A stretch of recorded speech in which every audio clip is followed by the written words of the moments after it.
historia un testimonio que hay que decirlo, por más doloroso que sea.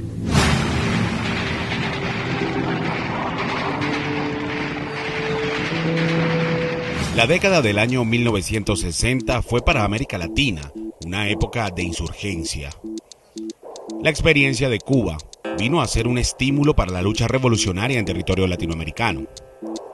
Los grupos insurgentes, en el caso de Venezuela, contaron con ayuda política, militar y económica de la entonces Unión Soviética, Cuba y otros países asiáticos.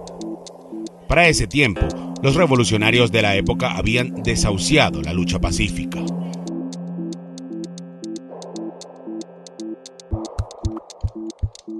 El estallido social que hubo tanto en Cuba como en Rusia, primero en Rusia por supuesto y luego en Cuba, tuvieron mucha influencia en la situación, en la decisión, en la toma de decisiones de los revolucionarios que se fueron para la guerrilla. Yo leí en algún momento que fue bastante peleada esa ida para la guerrilla porque el Partido Comunista no quería que ellos tomaran las armas. Ellos querían que todo fuera pacíficamente, pero es que ya por la vía pacífica era imposible. O sea, fue por eso en realidad, porque necesitaban luchar por el pueblo y abiertamente no se podía,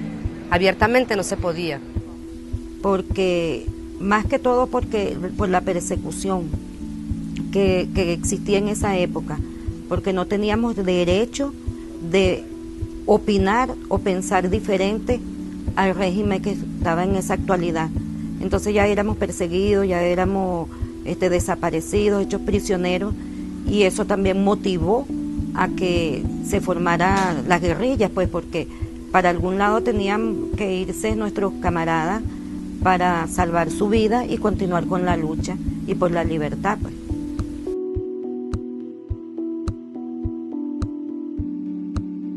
La desesperanza que tiene el pueblo, que había al caer Pérez Jiménez, tenía la esperanza de que iba a venir una democracia verdadera, y fue todo lo contrario, pues fue una dictadura partidista con el nombre de democracia, que es muy representativa, que era absolutamente falso, pues. El objetivo principal de la guerrilla es tener un país libre, antiimperialista, libre del yugo imperialista, y tener un país donde sea la igualdad, un país socialista, lo que está haciendo ahorita el presidente Chávez junto con su pueblo y junto con todo su gabinete, que es rumbo al socialismo. Eso era lo que querían todos los camaradas que estaban en las guerrillas.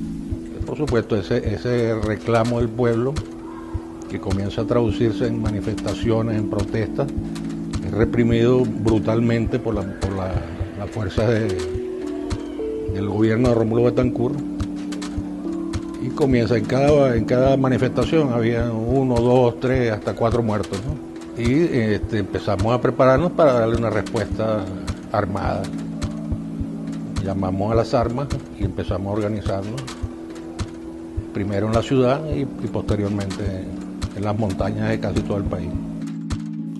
Desde 1960 y hasta 1980 se llevaron a cabo varias manifestaciones en contra de los gobiernos de turno.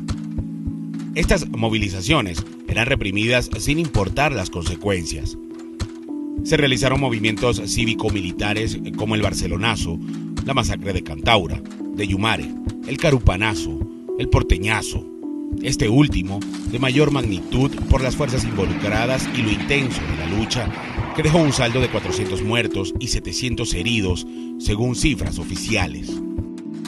Si nosotros hablábamos muy duro, si decíamos algo en contra de lo que pensaba y actuaba, como actuaba el gobierno, mataban a los estudiantes, campesinos, obreros, los tildaban de bandoleros, los perseguían, tenían que vivir todo el tiempo escondidos, allanamientos a montones. Eso sí lo recuerdo yo cuando yo era muy pequeña, que por lo menos una vez al mes allanaban la casa de mi mamá.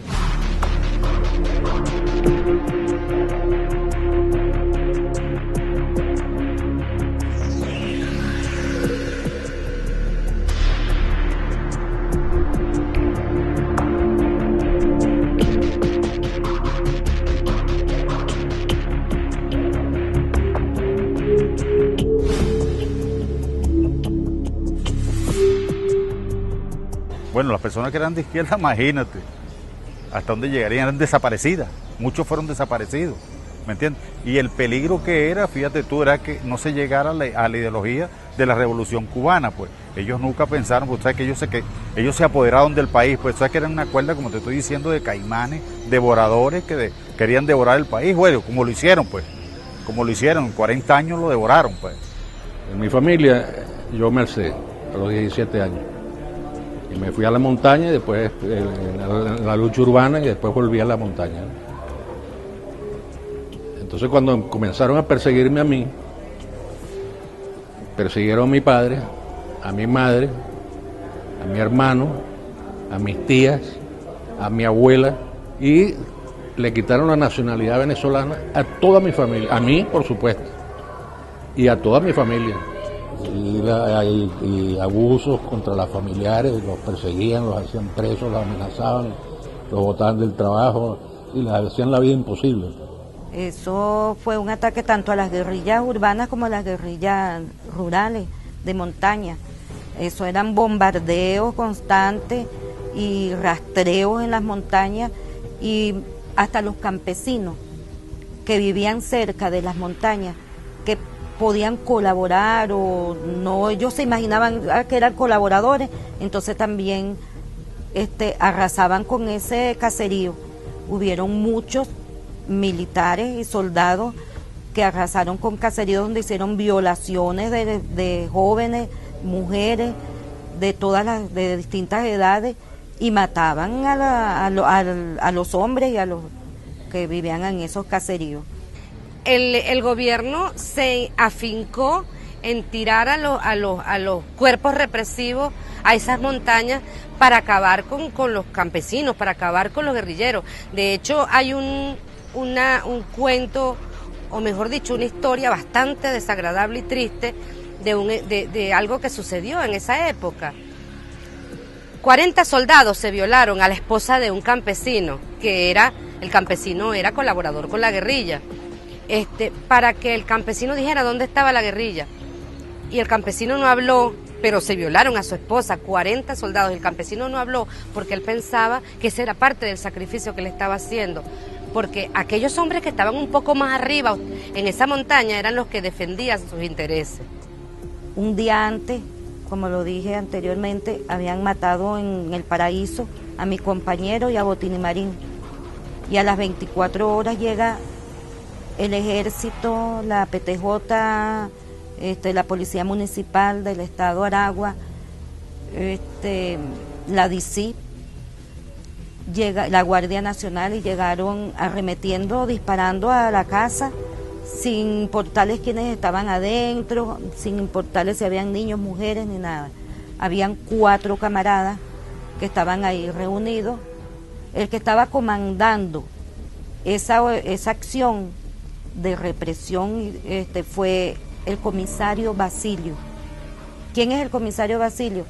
Después nosotros nos damos cuenta que el mismo comisario Basilio es Luis Posada Carriles. Ellos dispararon, duró eso como 2 o 3 horas que no podíamos salir. Ya los muchachos muertos, y nos trasladan a la DC de Maracay. En la DC de Maracay comienzan las torturas tanto psicológicas como físicas, tanto para los niños como para nosotras dos. Éramos los únicos prisioneros. Después me logran trasladar a mí al piso alto de la casa, donde empiezan a llenar una bañera, me amenazan con que me van a meter en la bañera, me van a asfixiar si no hablo. Y lo lograron hacer, me metían la cabeza y me la sacaban constantemente. Uno de los funcionarios de la DC le dice al comisario Basilio, Posada Carriles, le dice: comisario, la señora está embarazada. Yo tenía 8 meses de embarazo, él tenía que haberse dado cuenta, porque una mujer con un embarazo de 8 meses se nota. Y entonces él le dijo: mata esa semilla antes de que nazca, que se va a hacer comunista igual que el papá y la mamá. Inmediatamente empezaron a darme patadas en el vientre, golpes, y bueno, empecé a sangrar constante ahí, y ya me di cuenta pues que me habían matado a mi hijo en el vientre. Cuando logro bajar, me llevan otra vez abajo, ya torturada, golpeada.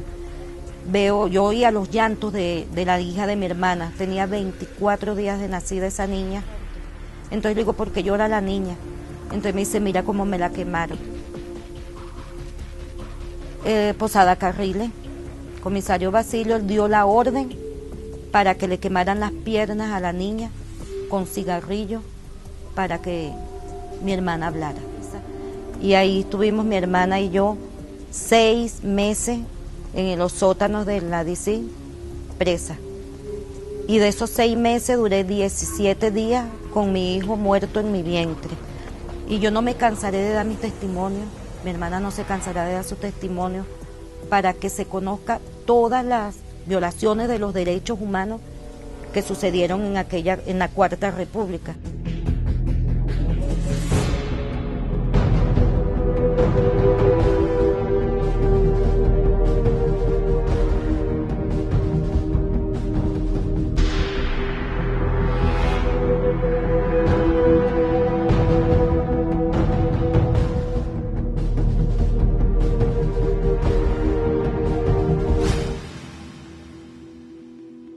El gobierno de Rómulo Betancourt esgrimió el autoritarismo, anticomunismo y además actuaba subordinado a los Estados Unidos, como todos los gobiernos posteriores.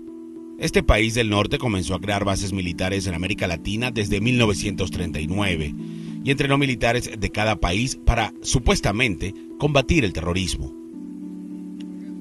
En el año 1957 había un total de 40 misiones militares estadounidenses en territorio latino.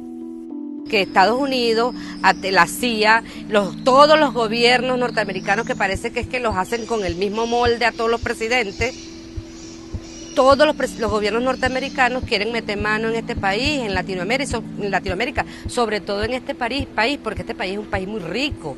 Ahí fue que empezó la Escuela de las Américas, la figura de desaparición, ¿sabes que el que implantó eso aquí fue Raúl Leoni, por primera vez en América Latina, pues. Y yo creo que por primera vez en el mundo fue Raúl Leoni, la figura de desaparición, de los desaparecidos. Para empezar, los oficiales, tanto del ejército como de los cuerpos de seguridad, fueron entrenados fuera del país, fueron entrenados en Panamá, en la Escuela de las Américas, que era una escuela para preparar asesinos. Todos los oficiales del ejército pasaron, o casi todos pasaron por la Escuela de las Américas. Y los funcionarios policiales también. Aprendían a torturar, aprendían a asesinar, aprendían a aterrorizar a la gente. De ahí nace la figura del desaparecido político. Eso no nace en Argentina, eso nace aquí en Venezuela durante el gobierno de Raúl Leoni. Aquí en este país hay todavía alrededor de 2.000 desaparecidos, sobre todo en el campo.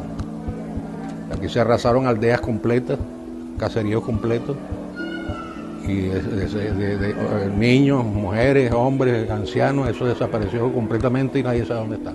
La CTV siempre fue un organismo,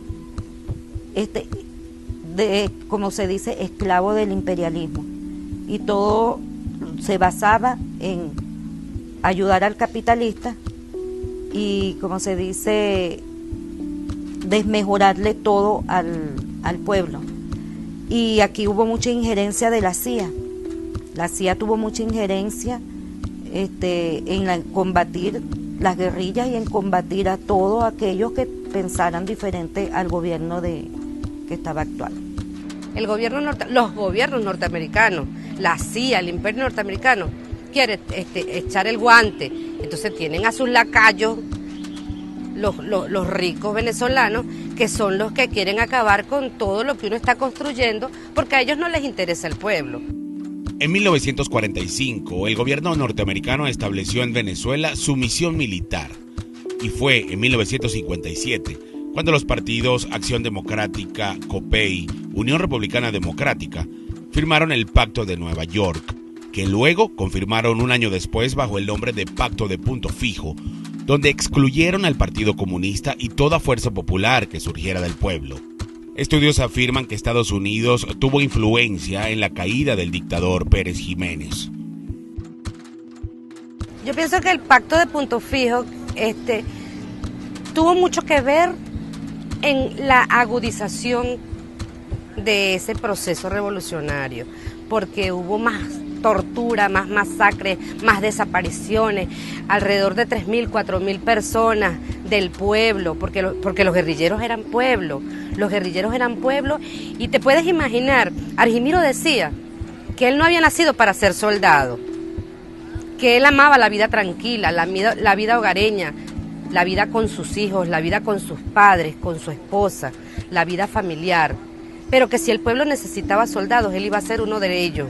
A él no le gustaba la guerra, pero él tenía que irse para la guerra porque él tenía que defender al pueblo. Esos acontecimientos del carupanazo, el porteñazo, esos fueron sublevaciones, pues, militares que dieron esas acciones por todas las políticas, por las políticas actuales que tenían los gobiernos en ese momento, que estaban contra todo, como se dice, contra todos los derechos humanos habidos en esa época. Ahí habían violaciones de los derechos humanos, no había libertad de expresión, y entonces la economía era solamente, como decir la ley del embudo, todo para ellos, el capitalista, y para los grandes empresarios, la CTV, y para el pueblo nada. Entre los factores que influyeron para derrotar a la guerrilla de este país, privaron la falta de experiencia militar, coordinación y las estrategias para convencer al pueblo sobre la necesidad de la lucha armada como vía para enfrentar y acabar con las torturas de los gobiernos de derecha en Venezuela. Pasaron 40 años para que llegara un régimen de izquierda que respetara y acabara con esas violaciones a la población venezolana. El primer gobierno de Caldera propone la pacificación y el Partido Comunista la acepta. Y al proponer la pacificación era acallar el pensamiento revolucionario. ¿Me entiendes? Te estoy dando el salvoconducto de que tú puedas andar libre por el país, pero tú no piensas. Y si piensas, cállatelo.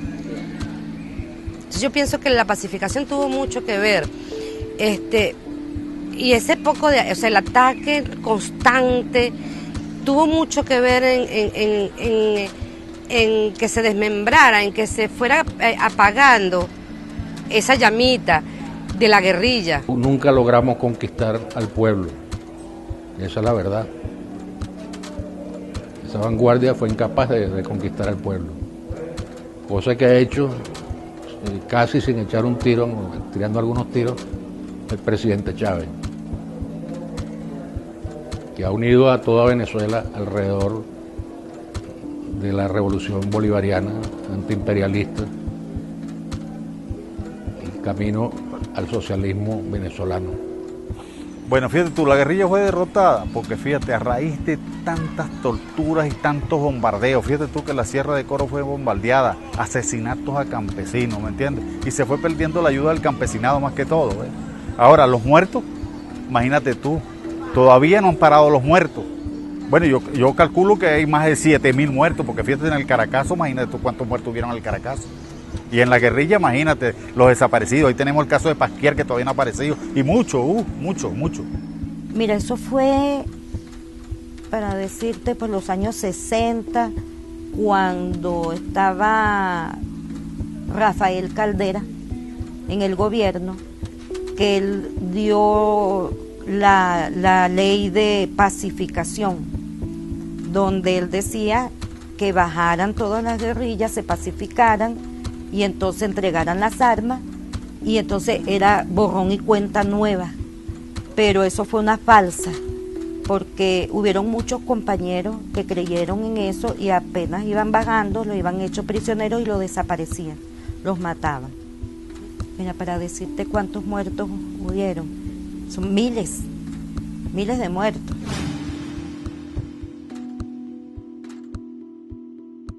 Hubieron varios factores, entre ellos los mismos factores internacionales, porque todo tiene un compendio, todo el mundo tiene un compendio. Entonces, aquí la derrota de la guerrilla, uno, que las bases sociales como fuimos impulsados, de momento no fue una cosa planificada verdaderamente para nosotros lanzarnos al movimiento guerrillero, sino que fue que nos llevaron a tomar la decisión, como lo dije anteriormente. Pues esto tuvimos, una vez que en parte que el Partido Comunista baja las armas, allí se fue quebrando, porque la decisión de la derrota fue política, más que militar. El deterioro del movimiento armado comienza en el año 64-65, entre otras cosas por la mala dirección tanto del Partido Comunista como del movimiento de izquierda revolucionario. Esos dirigentes de aquella época, con honrosísimas excepciones, fueron dirigentes incapaces, cobardes, ineficientes, y nos dejaron embarcados. Fueron muchos años de lucha por parte de estos grupos de guerrilla, reclamando implementación de políticas democráticas y justicia social. Un gran número de combates tuvieron que pasar para que Venezuela recuperara su soberanía. La cantidad de muertos y desaparecidos son incalculables durante este periodo de la historia venezolana. Fíjate que ahora, en este proceso revolucionario del comandante Chávez, es donde nosotros tenemos la libertad de poder decir todo lo que sucedió en aquel pasado, porque cuando nosotras intentamos decirlo, nos amenazaron. Cuando fuimos a la fiscalía para denunciar esta violación, que me maten a mi hijo, que quemen a la niña, el fiscal general de la República nos dijo a nosotros: cállense a la boca, olvídense de eso, si no les va a ir peor. El mismo fiscal. La DICI nos amenazó. Aquí, en la actualidad, no hay violación de los derechos humanos, aquí hay libertad de expresión, aquí gracias a nuestro comandante, nosotros tenemos, el pueblo tiene poder, el pueblo puede hablar, puede decir, y la oposición hace lo que le da la gana.